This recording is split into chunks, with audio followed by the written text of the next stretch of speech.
Bonsoir! Est-ce que tu connais notre mot d'introduction? McFly et Carlito, de leur nom David et Raphaël, sont deux youtubeurs qui ont Bon, je vais arrêter de faire semblant, tout le monde les connaît. Vous vous demandez sûrement, quel est le rapport avec la musculation? Comme vous, je regarde régulièrement leurs vidéos. Mais il y a à peu près 7 mois, ils ont fait une grosse pause à cause... Un burn-out. A burn-out! Ils sont récemment revenus. Et c'est là que je me suis souvenu que comme plein d'autres youtubeurs, ils ont fait une transformation physique. Je me suis donc plongé dans leurs vidéos avant-après, et j'ai découvert quelque chose de très intéressant. Il est plutôt endomorphe, plutôt rond on va dire, et il aurait peut-être une propension à prendre plus de masse, plus de gras que son acolyte Carlito qui est plutôt fin, plutôt ectomorphe. L'endomorphe, celui qui grossit facilement, et l'ectomorphe, celui qui n'arrive pas à prendre du poids. Et le mésomorphe, le parfait équilibre naturellement musclé. Catégorisé en morphotype, même si ça n'existe pas vraiment. Pourquoi utiliser cette notion alors qu'elle n'existe pas? La personne derrière cette théorie est William Sheldon, un psychologue américain. À partir de photos nues d'étudiants et de ses connaissances en embryologie, il a distingué 3 types de morphotypes. En 1940, il a rendu cette classification publique. D'après un écrivain britannique de l'époque, Sheldon a établi la classification la plus fine et la plus pertinente des comportements humains. Mais est-ce réellement le cas? Si on prend l'exemple de Carlito, quand il était jeune, il était ectomorphe. Cependant, maintenant on pourrait plus dire que c'est un skinny fat. Le skinny fat ne fait pas partie des morphotypes de Sheldon. A-t-il oublié un type dans sa classification? Il y en a en réalité 4 et non 3, ou bien sa théorie est fausse. Finalement, à quoi ça sert de savoir ça? En musculation, on utilise en général ces tendances pour justifier comment une personne est plus forte ou plus musclée que nous. Par exemple, on dit souvent, il est plus petit, donc il est plus musclé et plus fort. C'est normal. 2m02, 118 kg.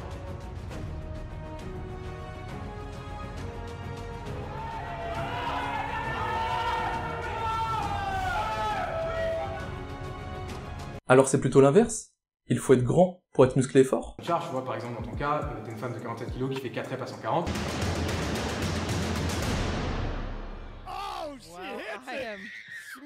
C'est surtout une question de proportion. Il faut différencier le fait d'être grand et le fait d'avoir des membres plus ou moins longs. Alors, qu'est-ce qui détermine notre potentiel génétique?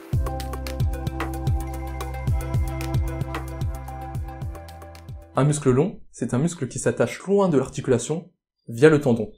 Prenons par exemple le biceps. D'un point de vue anatomique, le biceps avec son tendon s'attache sur l'avant-bras. Plus cet attachement sera éloigné du coude, plus le biceps sera long, et inversement. Le reste du trajet va se faire par le tendon. Un biceps court va former un pic lors de sa contraction, tandis qu'un biceps long va paraître plus gros, car il y aura plus de place à remplir. C'est discutable pour le biceps et le vaste externe du quadriceps, mais, d'un point de vue esthétique, avoir tous les muscles longs n'a que des avantages. Mais qu'en est-il pour la force? La prochaine fois que vous montez un meuble, faites le test chez vous. Pour visser à fond une vis, vous allez utiliser 2 clés à molette, une petite et une grande.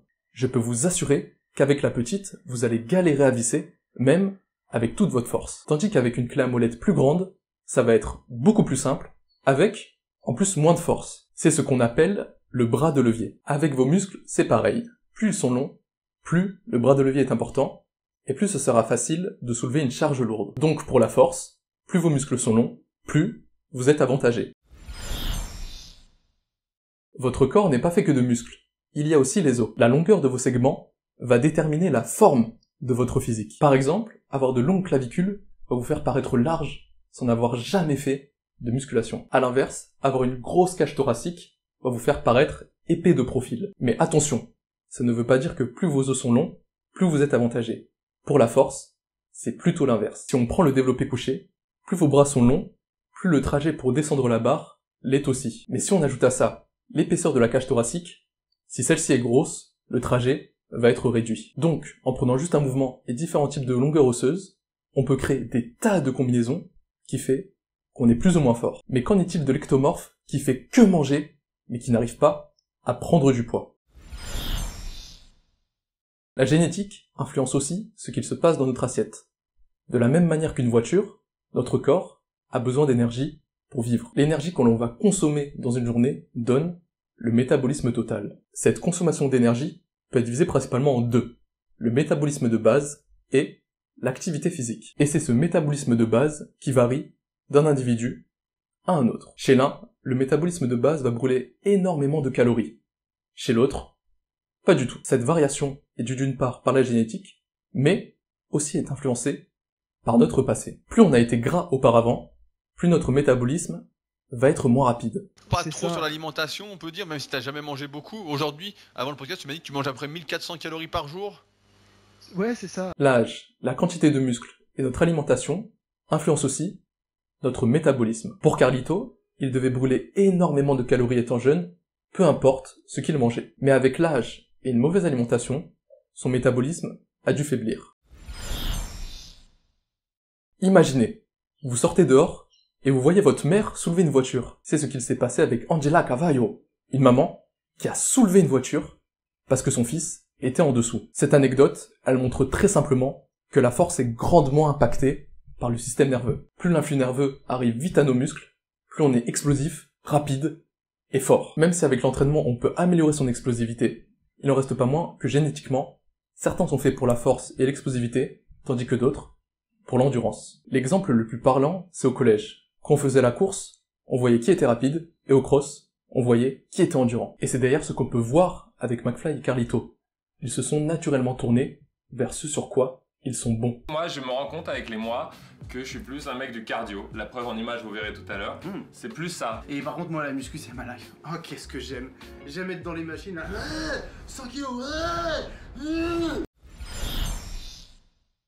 Vous connaissez sûrement quelqu'un dans votre entourage qui a d'énormes mollets, mais qui reste tout le temps sur son canapé. Et si vous êtes bizarre comme moi, vous regardez les mollets de sa famille, et vous vous rendez compte que tout le monde a des gros mollets. C'est l'hérédité. Depuis la nuit des temps, l'être humain transmet une partie de son patrimoine génétique à sa descendance. Et en remontant encore moins longtemps en arrière, notre propre passé influe aussi énormément. Il est possible que d'un point de vue osseux et musculaire, vous n'étiez pas fait pour avoir de grosses cuisses. Mais il suffit que vous ayez fait énormément de vélo étant jeune pour que vous ayez une facilité à les développer et compenser ce désavantage que vous auriez eu. Dans ma vie, j'ai fait beaucoup de sport, beaucoup de natation quand j'étais Ça, c'est jeune, vrai. beaucoup de vélo. En fait, mon grand-père était genre baraque de ouf et on a hérité, la génération après, de lui. On est tous une combinaison de ces facteurs, ce qui fait qu'on ne peut pas bêtement copier l'entraînement de quelqu'un d'autre. Notre entraînement doit être réfléchi.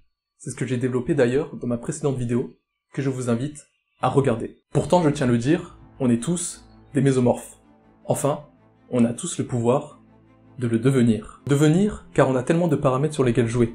Devenir, car on peut compenser un mauvais paramètre par un autre. Puisez dans vos forces, identifiez vos faiblesses. Bienvenue dans Mésomorphland.